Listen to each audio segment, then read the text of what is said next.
Jesus entered Jericho and was passing through. A man was there by the name of Zacchaeus. He was a chief tax collector and was wealthy. He wanted to see who Jesus was, but because he was short, he could not see over the crowd. So he ran ahead and climbed a sycamore fig tree to see him, since Jesus was coming that way. When Jesus reached the spot, he looked up and said to him, "Zacchaeus, come down immediately. I must stay at your house today." So he came down at once and welcomed him gladly. All the people saw this and began to mutter, "He has gone to be the guest of a sinner." But Zacchaeus stood up and said to the Lord, "Look, Lord, here and now I give half of my possessions to the poor, and if I have cheated anybody out of anything, I will pay back 4 times the amount." Jesus said to him, "Today salvation has come to this house, because this man too is a son of Abraham. For the Son of Man came to seek and to save the lost." While they were listening to this, he went on to tell them a parable, because he was near Jerusalem and the people thought that the kingdom of God was going to appear at once. He said, "A man of noble birth went to a distant country to have himself appointed king and then return. So he called 10 of his servants and gave them 10 minas. 'Put this money to work,' he said, 'until I come back.' But his subjects hated him and sent a delegation after him to say, 'We don't want this man to be our king.' He was made king, however, and returned home. Then he sent for the servants to whom he had given the money in order to find out what they had gained with it. The first one came and said, 'Sir, your mina has earned 10 more. "Well done, my servant,' his master replied. 'Because you have been trustworthy in a very small matter, take charge of 10 cities.' The second came and said, 'Sir, your mina has earned 5 more. His master answered, 'You take charge of 5 cities.' Then another servant came and said, 'Sir, here is your mina. I have kept it laid away in a piece of cloth. I was afraid of you, because you are a hard man. You take out what you did not put in and reap what you did not sow.' His master replied, 'I will judge you by your own words, you wicked servant. You knew, did you, that I am a hard man, taking out what I did not put in and reaping what I did not sow? Why then didn't you put my money on deposit, so that when I come back I could have collected it with interest?' Then he said to those standing by, 'Take his mina away from him and give it to the one who has 10 minas.' 'Sir,' they said, 'he already has 10. He replied, 'I tell you that to everyone who has, more will be given. But as for the one who has nothing, even what they have will be taken away. But those enemies of mine who did not want me to be king over them, bring them here and kill them in front of me.'" And the Old Testament reading. These are the last words of David, the inspired utterance of David, son of Jesse, the utterance of the man exalted by the Most High, the man anointed by the God of Jacob, the hero of Israel's songs. "The Spirit of the Lord spoke through me. His word was on my tongue. The God of Israel spoke. The Rock of Israel said to me, when one rules over people in righteousness, when he rules in the fear of God, he is like the light in the morning at sunrise on a cloudless morning, like the brightness after rain that brings grass from the earth.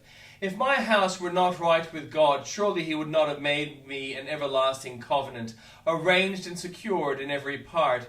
Surely he would not bring to fruition my salvation and grant me my every desire. But evil men are all to be cast aside like thorns, which are not gathered with a hand. Whoever touches thorns uses a tool of iron or the shaft of a spear. They are burned up where they lie." These are the names of David's mighty warriors. Josheb-Basshebeth, a Tochemanite, was chief of the 3. He raised a spear against 800 men whom he killed in one encounter. Next to him was Eleazar, son of Dodai the Ahohite.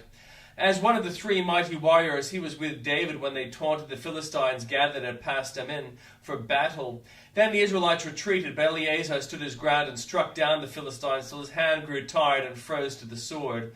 The Lord brought about a great victory that day. The troops returned to Eleazar, but only to strip the dead. Next to him was Shammah, son of Agee, the Hararite. When the Philistines banded together at a place where there was a field full of lentils, Israel's troops fled from them. But Shammah took a stand in the middle of the field. He defended it and struck the Philistines down, and the Lord brought about a great victory. During the harvest time, 3 of the 30 chief warriors came down to David at the cave of Adullam, while the band of Philistines was encamped in the valley of Rephaim. At that time, David was in the stronghold, and the Philistine garrison was at Bethlehem. David longed for water and said, "Oh, that someone would get me a drink of water from the well near the gate of Bethlehem." So the 3 mighty warriors broke through the Philistine lines, drew water from the well near the gate of Bethlehem, and carried it back to David. But he refused to drink it. Instead, he poured it out before the Lord. "Far be it from me, Lord, to do this," he said. "Is it not the blood of men who went at risk of their lives?" And David would not drink it. Such were the exploits of the 3 mighty warriors. Abishai, the brother of Joab, son of Zeruiah, was chief of the three. He raised his spear against 300 men whom he killed, and so he became famous as the three. Was he not held in greater honor than the three? He became the commander, even though he was not included among them. Benaiah, son of Jehoiada, a valiant fighter from Kabzeel, performed great exploits. He struck down Moab's 2 mightiest warriors. He also went down into a pit on a snowy day and killed a lion. And he struck down a huge Egyptian, although the Egyptian had a spear in his hand. Benaiah went against him with a club. He snatched a spear from the Egyptian's hand and killed him with his own spear. Such were the exploits of Benaiah, son of Jehoiada. He too was as famous as the 3 mighty warriors. He was held in great honor and then in any of the 30, but he was not included among the 3, and David put him in charge of his bodyguard.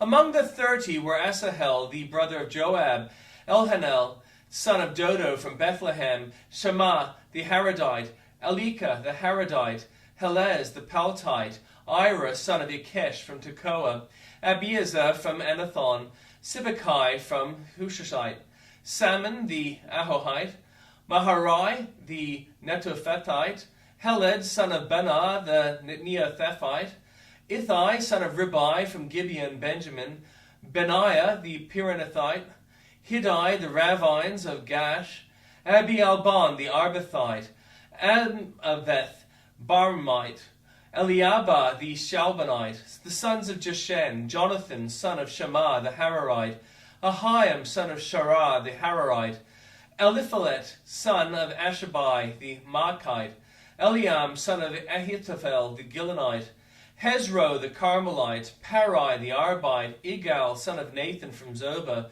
the son of Hagri, Zelek the Ammonite, Naharai the Beerothite, the armor-bearer of Joab son of Zeruiah, Ira the Ithrite, Gareb the Ithrite, and Uriah the Hittite.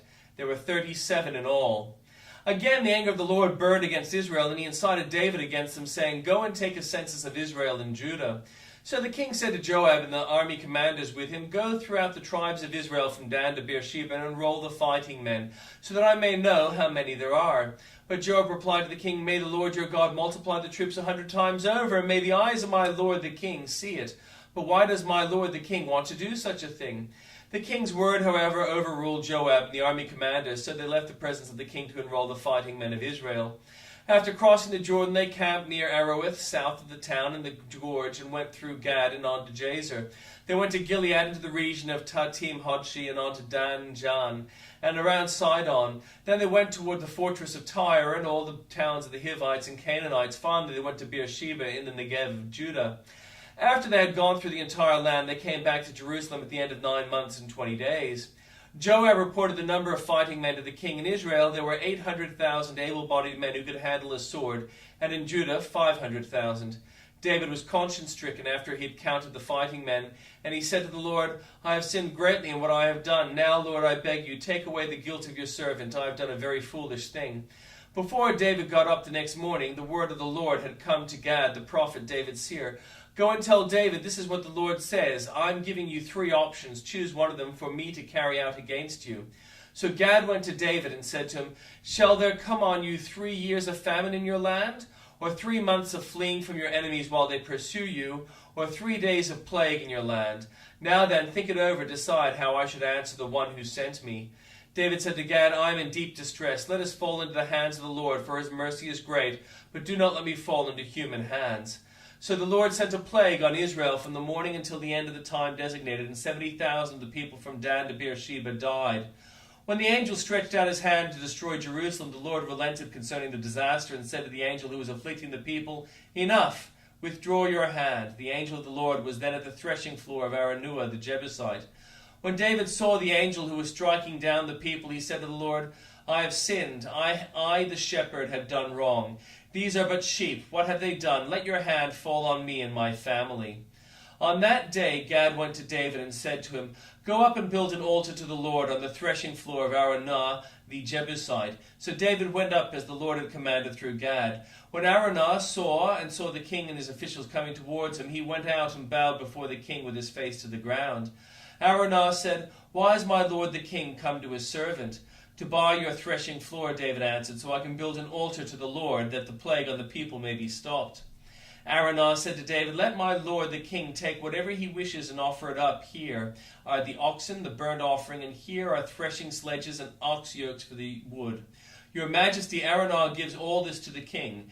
Araunah also said to him, "May the Lord your God accept you." But the king replied to Araunah, "No, I insist on paying you for it. I will not sacrifice to the Lord my God burnt offerings that cost me nothing." So David bought the threshing floor and the oxen and paid 50 shekels of silver for them. David built an altar to the Lord there and sacrificed burnt offerings and fellowship offerings. Then the Lord answered his prayer in behalf of the land, and the plague on Israel was stopped.